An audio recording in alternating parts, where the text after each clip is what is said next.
Have you ever felt that just relentless hum of modern life, wishing it would all just fade away for a second? Oh, constantly. Yeah, notifications dinging, the to-do list that never end, traffic. Oh, the traffic. And then there's that internal chatter too, right? Just never seems to quiet down. It's exhausting. It really is. Totally. Well, today we're diving deep into exactly that. Well-being in silence. Find peace and calmness in quiet moments. And our mission really is to unpack why silence isn't just, the absence of sound. It's actually this powerful, scientifically backed force for your mental, emotional, physical well-being. And surprisingly, maybe for success and even deeper human connection, too. Exactly. So let's set the stage first. We need to acknowledge the obvious. Noise just dominates our lives. It's everywhere. It is. Traffic, advertising, those constant social media feeds. But it's not just the literal noise, the decibels, is it? There's also this thing, I've heard it called unsympathetic psychological noise. Right, like aggressive rhetoric or negative interactions online, maybe even just negative self-talk. Yeah, exactly that. That kind of noise, whether it's outside or inside your head, it can really ramp up stress, create these harsh internal states. And what's striking is how pervasive and, impactful this noise pollution is. It's a known stressor. A significant one, actually, for both animals and people. And if you look at the bigger picture, like technology, it brings incredible benefits, connects us globally, no doubt. Sure. But paradoxically, it seems to have replaced some of our really fundamental human connections. Yeah. And that leads to actual suffering in our sort of real lives. So the digital side of things. Yeah, digital overuse specifically. It's been linked pretty clearly to higher rates of depression, anxiety, definitely increased stress. And it messes with crucial brain chemicals like dopamine, that's our reward chemical, and serotonin, which helps regulate mood. Okay. And beyond just the internal stuff, it genuinely reduces the quality of our real-life social interactions. It can foster isolation, loneliness. And then there's the practical impact. It hits professional productivity, academic results, our basic ability to just pay attention. Plus the physical tolls, sleep problems, musculoskeletal issues from hunching over devices, eye strain. It adds up. It's actually astonishing how deep it goes. And it really is pervasive. I saw some stats like 53% of people admit waking up at night just to check their phones. Wow. Yeah. And over a third have felt like they needed a digital detox at some point. I believe it. And get this. People in the UK, on average, 146 phone notifications every single day. 146, that's constant interruption. It is. And look, this isn't just a younger generation thing either. Studies show even people over 65 admit they're kind of hooked. I mean, that can't just be my family's group chat, right? No, probably not. Yeah. But it raises that critical question, why is it so pervasive? Why are we so hooked? Yeah. And it really boils down to something called brain hacking by design. Okay, explain that. Well, our devices, our apps, they are literally engineered, designed to hijack our reward and attention systems. Take dopamine, for instance. It's not just released when you get a direct reward, like seeing a message you wanted. It's also triggered by the suspense, the anticipation of a reward. Like pulling down to refresh your feed. Exactly that. Yeah. That little bit of uncertainty, that simple sensory change. It creates these dopamine spikes that can actually be more compelling, more addictive than getting the reward itself. And our brains, they're wired to notice specific things. Anything new, anything familiar, stuff that's relevant to us, anything potentially threatening, and definitely things that connect us socially. Right. Tech companies know this inside out, and they ingeniously exploit these triggers to keep us engaged, keep us scrolling, keep us clicking. Wow. There's this powerful analogy from Tristan Harris, a former Google design ethicist. He said, if I take the bottom out of the glass, you don't know when to stop drinking. That's good. Right. It perfectly describes how app engineers deliberately remove the cues, the signals that might remind users to stop. So while we might initially pick up our phones to meet genuine needs, connection, information, things from Maslow's hierarchy. They're basic human drives. Exactly. But without those stopping cues and with the constant dopamine hits, they can easily become these unhelpful habits, almost compulsions if we're not careful. Okay, so we've laid out a pretty compelling case for the overwhelm of noise and digital overload. It's a lot. It is. But let's flip that. For someone listening who might be a bit skeptical, Mhm. how does the absence of something like silence actually become such a powerful, positive force? What's the mechanism there? What does science actually point to? Right. And this is where the science gets really fascinating, maybe even counterintuitive. There was this study in 2013 on mice published in a journal called Brain Structure and Function. Okay. And they found something pretty remarkable. When these mice were exposed to just 2 hours of silence per day, Just 2 hours. just 2 hours, they actually developed new cells in the hippocampus. Now, the hippocampus, that's a really crucial brain region. It's tied to memory, emotion, learning. Super important. Exactly. And what's more, the lead researcher, Imke Kirst, she noted that these new cells didn't just appear. They actually matured into functioning neurons.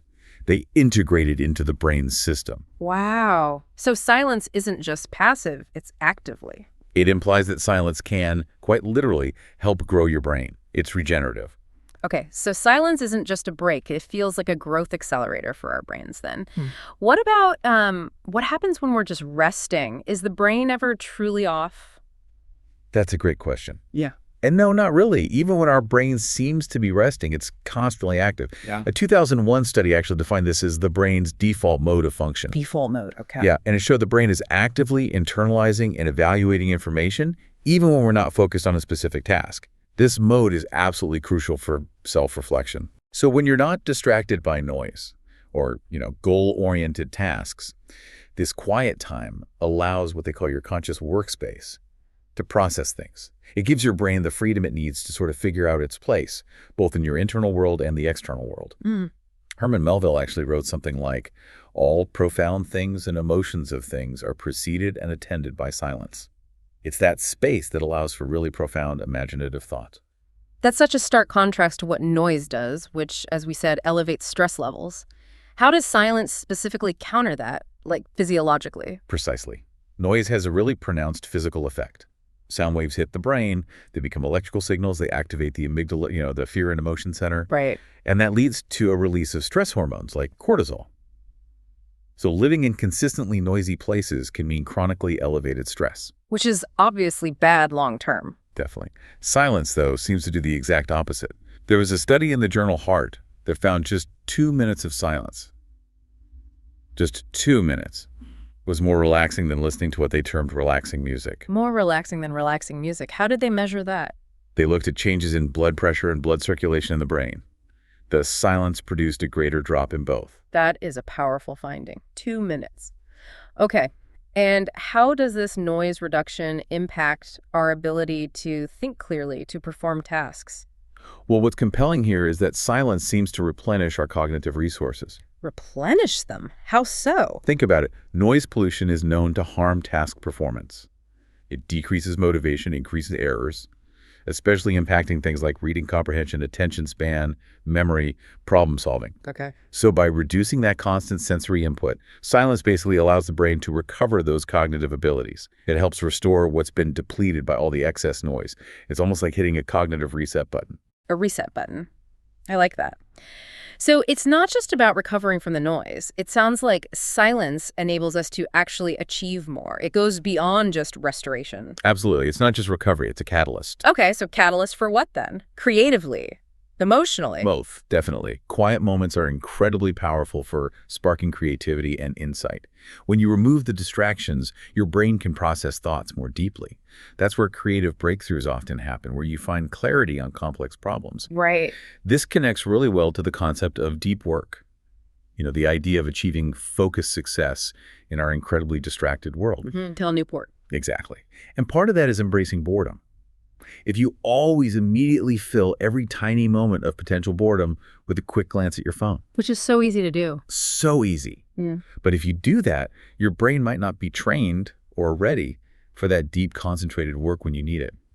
Boredom, maybe surprisingly, actually helps train the brain for deep concentration. Okay, so resist the urge to fill the space immediately. Right. And there's another related idea.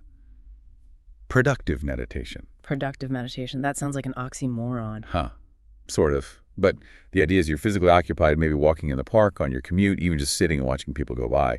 But your mind is free. Okay. The goal is to use those periods, which might otherwise be wasted time, to focus your thinking deeply on a single specific problem.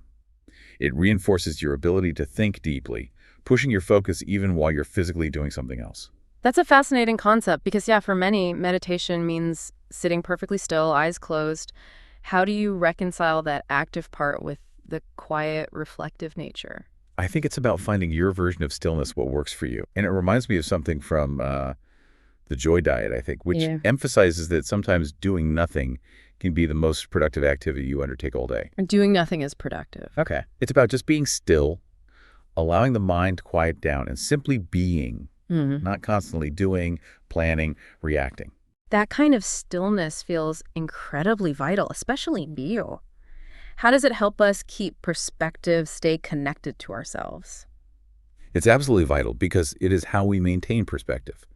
When we're constantly in reactive mode, influenced by hundreds of little digital voices all making demands, Right.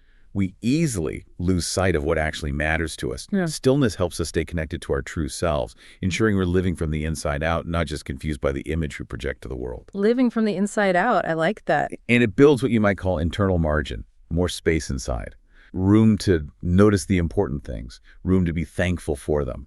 There's ancient wisdom, like in the Psalms, be still and know. And Mother Teresa famously said something like, God is the friend of silence, because it's in that quiet space that souls can actually be touched. It allows for deeper connection. Okay, this all sounds incredibly beneficial, truly. But here's the big challenge for so many of us listening, right? How do we actually do this? How do we weave these quiet moments into our incredibly noisy, busy lives? Where do we even start? It feels overwhelming. That's the million-dollar question, isn't it? And it's really about cultivating quiet daily rituals, often quite discreetly. Many successful people, when you look closely, have mastered this. Okay, like what? Give us some examples. Well, first, establishing calm and consistent morning routines. Having that first hour of your day vary as little as possible. It really helps reduce frenzied emotions, anxiety, stress. It sets you up for a more mindful, competent day. So starting calm makes you proactive, not reactive. Exactly. You're setting the tone. And silence during that time lets you set intentions without all the external noise interfering right away. That proactive start sounds really powerful. And okay, how does that calm then translate into, say, our work during the day, our decisions? Well, it leads to being more intentional. People who leverage quiet often use those moments to cut back on busy work. Identifying what not to do. Precisely. Silence gives you the mental clarity to step back from the constant doing and ask yourself, hang on, do I even need to do this at all? It's in that quiet reflection you can start to discern the essential tasks from the distractions. Right, so you can focus on the important stuff. Which often requires that deep, uninterrupted concentration we talked about. And also, in those quiet moments, you can focus on practicing something small every day to make progress. Small daily actions. Yeah. It doesn't matter how brilliant your plan is if you don't act. A good plan executed today beats a perfect plan executed someday. So they act now, even in small ways, because that's where progress happens. Silence gives you space to reflect on and consolidate those small wins. Okay. And another thing, they learn to tune into their intuition. Trusting your gut feelings, which really come from your subconscious processing past experiences, is trusting your true self. Silence helps you hear that subtle inner voice more clearly. Tuning into intuition. And journaling, you mentioned that. Yes. A simple, incredibly effective tool is keeping a personal journal. Think of it as your map. You track progress, set goals, reflect on things, learn from mistakes. Journaling is inherently a quiet, reflective practice. It solidifies insights. That makes sense. Okay, those are great internal practices. What about managing the external noise? Practical tips for creating physical quietness. Right, the practical stuff. Okay, first, maybe normalize carrying ear protection. Earplugs, noise-canceling headphones, earmuffs, whatever works. Just having them makes you more aware and empowered to manage sound. Good idea. Actively seek out quiet spaces. Libraries are obvious, but also quiet corners in parks, museums, or leveraging quiet times early mornings, maybe Sundays. And importantly, be brave enough to immediately ask for less noise when needed.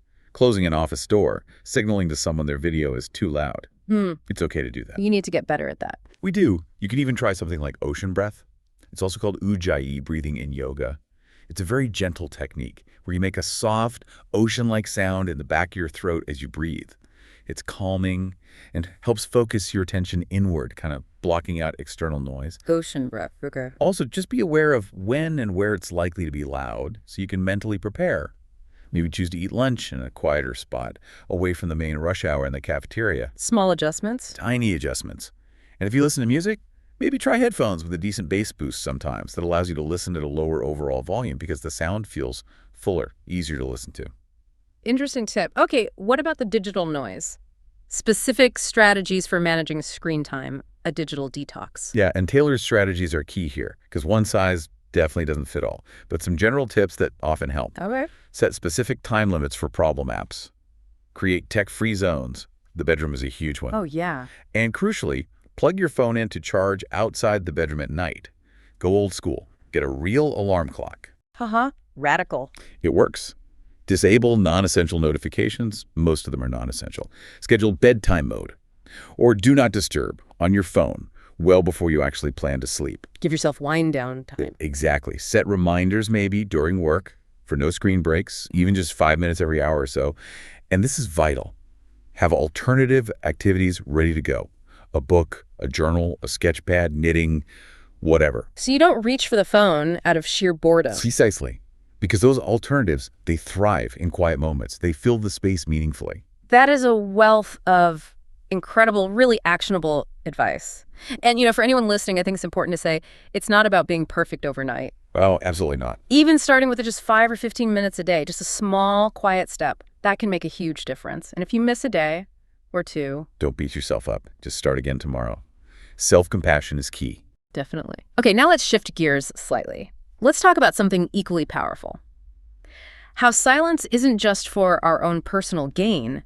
It actually profoundly impacts our interactions, our relationships with others. Mm-hmm. This is where the idea of strategic silence comes in. It's not just emptiness, it's an intentional behavior. It has meaning in communication. Strategic silence. Okay, like what examples? Well, think of a teacher maybe using a 10-second rule after asking a question to encourage students to think more deeply before jumping in. Right, give them space. Or a business leader using silence during a meeting for active listening, really hearing what an employee is saying. Yeah. A therapist naturally provides space for clients to process difficult experiences. Or even just a parent offering silent comfort when words wouldn't really help anyway. So those pauses, they aren't just dead air, they're packed with intention. How do they actually make communication better? They speak volumes, honestly. Silent pauses signal attentiveness. They subtly encourage the other person to elaborate, to say more. They facilitate this kind of empathic turn-taking in conversation. Yep. They also give us a moment to collect our own thoughts, filter out maybe irrelevant tangents, and even help to downregulate emotionally charged conversations. Downregulate, like calm things down. Exactly. That pause can help stave off those cortisol spikes we talked about, maybe momentarily diffuse an argument before it escalates. What's really fascinating is how silence itself can convey comfort and affirmation. How so? It has a certain texture, you could say. It can deepen interpersonal connections, build trust, especially in those really emotional situations where, descriptive words just feel inadequate. Sometimes silence is the most eloquent response. It allows the other person space for their own feelings. Allowing space for their emotions, that's key. It really is. And silence also cultivates mindful responding. Within mindfulness practice, you learn to be present, non-judgmental before you react. Okay. Silence gives you that crucial gap. It increases self-awareness, helps you filter out those impulsive, maybe overinflated reactions, and leads to much more constructive communication outcomes. So less reactivity, more thoughtful response. Exactly. And think about conflict resolution. Silence is a massively influential tool for de-escalation there. It provides opportunities for reflection, for perspective taking on both sides, which naturally leads to more collaborative outcomes. Right. It helps minimize cognitive biases, those mental shortcuts that lead to quick, flawed judgments. Right. And it encourages what some call a vertical descent, diving deeper beneath the surface issue to uncover the real roots of the conflict. Finding more collaborative solutions becomes possible then. Silence empowers us to listen actively and respond mindfully. That strengthens relationships and fosters real resolution. Wow. What an incredible journey we've been on in this deep dive. Seriously. From navigating just the sheer overwhelm of noise and digital distraction in modern life. Which is very real. Very real. to uncovering these profound benefits, scientific, practical, of actually embracing quiet moments for ourselves, and as we just discussed, in our relationships too. And the core lesson here, I think, is truly transformative if we let it be. Silence isn't just the absence of sound, it's this profound presence. A presence that literally regenerates our brains, sparks our deepest creativity, and allows us to connect much more authentically with ourselves and with others. The real secret, maybe, to well-being and even success, it lies not in the loudest moments, but in those quiet, consistent daily habits we choose to cultivate. Beautifully put. So as you listening, step back into your day. Maybe think about this. What small, quiet step will you take today to invite a little more peace, a little more clarity into your life? What new silent habit, knowing its power now, might you cultivate?